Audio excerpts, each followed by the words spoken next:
Putri pong balita mga kabrigada, meron pong isang ama ng tahanan, Barangay Kagawad po no, sa area po ng Northern Kabuntalan. Kahapon, ati pong naiulat po ito. Nag-aayos lamang daw ng motor ng bomba, water pump ba, dyan po sa bahay po ng Northern Kabuntalan, na kuryente. Malungkot mga kabrigada. At tayo po'y nakikiramay po sa pamilya ni Kagawad. At iba pa pong mga concern, usapin po ng, usapin ng droga. Hindi maubos-ubos. Brigada ng Rocky Damon Lauban. Brigada mo! Brigada! Live report! Isang magandang dalay ka brigada ng SMDA, kapon nga ay bumuhos ang nakiramay at nagkadilansati sa paglibing sa barangay opisyal sa Mother Kabuntalan na nakuryente habang nagayos ng motor ng water pump sa inuming tubig ng mga residente.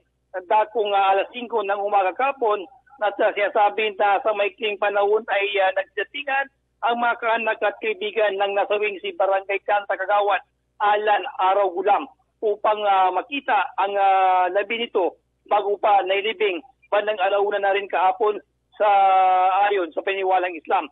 Pumanaw sa edad na 56, si Kagawad Araw habang inulidan nito ang kanyang misis, mga anak at mga apo. Ang naturang barangay opisyal ay kilala noon pa sa naturang lugar bilang palakaibigan at matapang sa panindigan para sa kanyang mga kabarangay. Samantala sa ibang usapin, sa usaping droga dito sa lungsod ng Cotabato ay formal ng sinampaan kahapon ng kasong paglabag sa Section 5 at Section 11 at sa ng Republic Act 965 sa Piskalya ang dalawang mga drug personalities na naaresto sa bypass operation ng Cotabato City PNP Station 3 bandang alas 12:30 ng tanghali kamakalawa sa bahagi ng Purok Bonsayin, Madal Barangay Tamuntaka.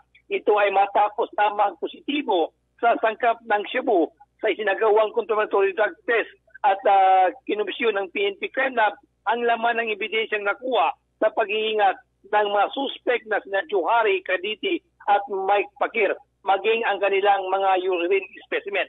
Lumalabas sa investigasyon na nabilhan ng posture buyer ng PNP ang dalawang mga suspect ng drogang may bigat na 0.03 grams, talagang 500 pesos.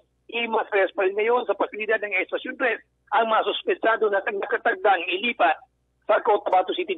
Ang bahaging ito ay hatid sa atin ng DriveMax Herbal Capsule. Lalaking angat, tumatagal.